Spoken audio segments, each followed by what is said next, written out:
Now blocked by Brendan Petty. Petty going the other way, and he goes out. What a play for Brendan.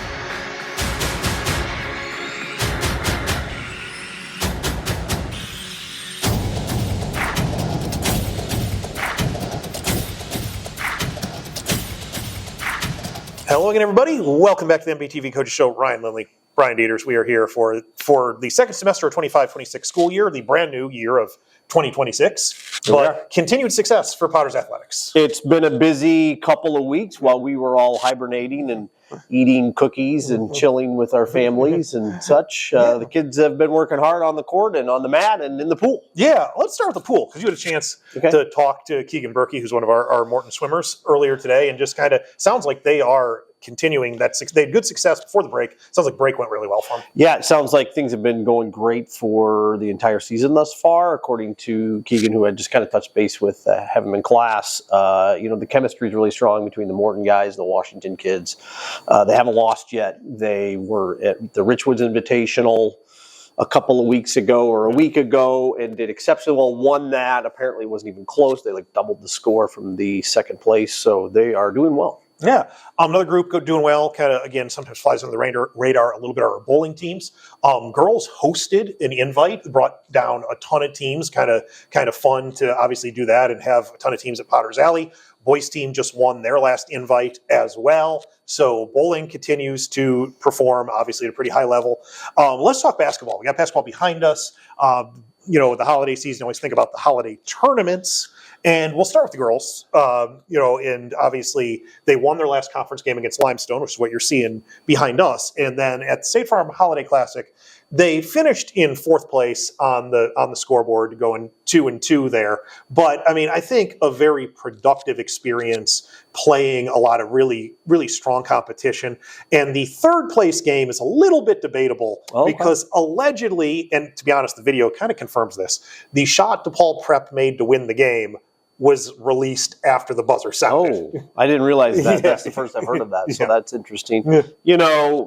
You can take an experience like that and run with it in a couple of different ways, and I suspect, knowing Coach King, that the way he went with it was, this is what's been thrown our way. Maybe it was the wrong call, maybe not, but we're moving forward, and playing this game and playing in this tournament, more to the point, is certainly going to make us better as we're popping into the conference play continuously in January into February. Yeah, and next week, a huge game next week, Tuesday, so that'll be the 13th, I believe, by my math, against Washington, who won that State Farm Holiday Classic, has been kind of the preseason number one in the area, getting them in the Potter Dome. I think that's one everybody's looking forward to. Should be a great atmosphere. Good luck to the kids. Yeah, let's talk boys basketball a little bit. They went 3-1 at the Pekin Holiday Tournament. They finished in fifth place. The machinations of how a holiday tournament you finish, it's like, how does one team go 2-2 and finish fourth, and one team go 3-1 and finish fifth? Right. But it's all about the way that you bracket and consolation brackets and things like that. But I mean, I had a chance to talk to Coach Schroeder a little bit earlier today, and his thing is just, they feel like they've really turned a corner. The practice yesterday, as we're filming this, was the first practice that they had. They had only one injured player. That's how much this team has battled injuries, that they had multiple injured players every practice until yesterday. Yeah, and I heard the same. I was talking with Jude Zeller today as well, Coach Son, and one of the key players on the team, of course, is a senior. And he was saying the same thing that Coach Schroeder was talking about, and there's something that's been clicking. Yeah, the ball movement's been crisper. The energy defensively has increased. We're getting players back, some key players, some big players. Petty, I know, has been injured and is back. So obviously all of that bodes really well as we continue on here in January. Yeah, absolutely. Speaking of the Zeller family, I had a chance to talk to Coach Abe Zeller, and let's go ahead and take a look. This was right after the Potters beat a highly rated 10-1 normal community team. They turned them into a 10-2 normal community team. Let's take a look at that interview. Coach, first of all, congrats. Great win. Appreciate it. Thank you. I want to go back. I'm going to kind of try to get into your head a little bit here. So after halftime, first half, normal community did a really good job. I felt like running Alex off the three-point line. You come out of the second half, set play to get him a three. I felt like that was huge. Kind of got him going, and kind of got, obviously, I felt like it got the whole team going. Owen made 2 threes after that. No, and then the dagger three was after he was starting to feel it on the out of bounds play. Coach Schroeder did a great job calling. He said 2-pin for Alex is a dagger that put us up 11. I think that was a huge three. So shooters, can go through a little bit of slumps, and not that Alex went through a huge slump, but he the last 3 games he's definitely shot it how we think he can shoot it. So we're happy with that. We want him to keep shooting. No, that was awesome. And I said I just saw that coming out of halftime. I was like, Alex is going to get a 3 early, and he did it right out of the break, and that was tremendous. The other guy that was tremendous tonight, and obviously a lot of guys are good, but Colin Burns had a fourth quarter that would be a game for some people. Absolutely. No, he was our dog of the game, and he did an excellent job. He's been our most steady player, honestly, through the if you want to say our first part of the season. He's done a heck of a job scoring, defending, rebounding. And he had I think 17 or 19 and 12, whatever the final stats were. And we needed every single one of them against a really good normal community team that's really well coached with Coach Whitsick. So we're very happy to get this one to start 2026. Yeah, absolutely. And then just one other quick one before we let you go. Just talk a little bit about, and you've kind of already hinted at it, but defensive rebounding. I mean, I felt like this game turned a lot on the fact that you were just so aggressive on the boards. People were getting the hands on passes. Nothing was easy for Normal Community tonight. No, and it helps to have Brendan Petty back. I thought it takes a while for anyone to knock the rust off, and I thought in the fourth quarter, Brendan gave us some huge minutes, and it just helps with our length when you have Petty and Silas and Colin and other guys that are long and can go rebound and defend. I think we could be a really, really good defensive team in the second half. That's awesome, Coach. Congrats. Great win. And it goes to just what you were saying, right? He talked about specifically Petty in that fourth quarter, Petty looking more like himself. But, I mean, I think that's it. When you've been out a while, it takes a little while to maybe get it all back. Right. Yeah, you can think of it. You can remember as a player, you experience it in football, baseball coaching for me for soccer as a player and a coach. And it just takes time. Even if you're cleared and the doctor saying everything looks great and whatever the injury was, you've got to get that game feel back. You got to get that psychological confidence back. And so all of those are critical things, but plenty of time for that to continue to happen for these kids who have been out a little bit. So obviously it's really encouraging as we are recording, and I'll let you get into this more. It's a big night for both teams.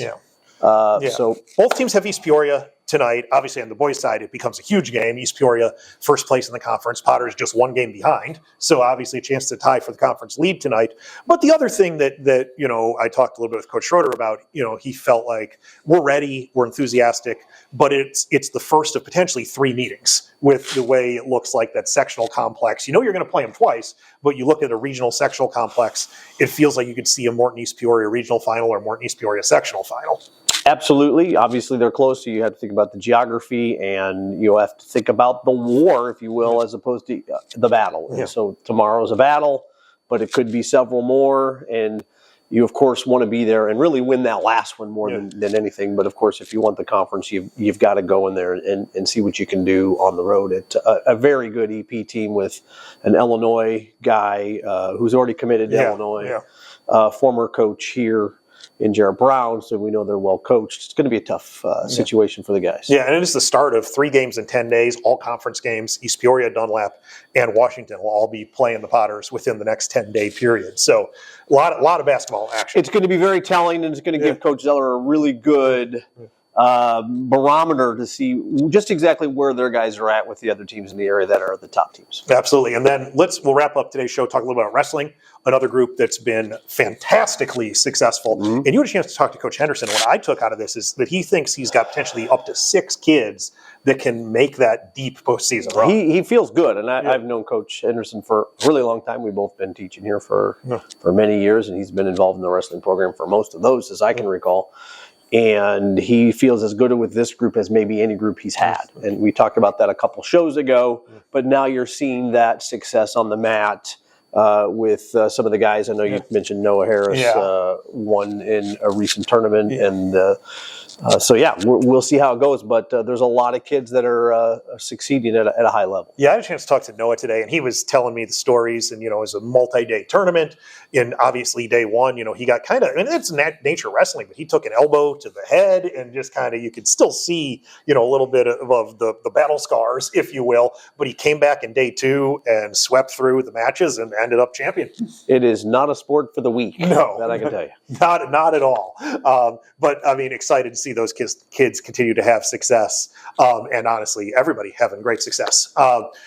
Again, folks, you will probably not see us again before that girls basketball game against Washington, which will be next week, Tuesday. So that's, again, January 13th. You can catch that game on MPTV and the NFHS network. Myself and Brian Gordon will be on the call for that one. So The other Brian. Yes, the other Brian. Yeah. So if you can't make it out to the Potter Dome on that day, tune in, listen to us, watch us at 7 p.m. Watch the girls play. Just listen to us talk about it at 7 p.m. But Brian Dieters and I will be back next week with more updates on Potter's athletics. So for Brian, I'm Ryan. Goodbye, everybody.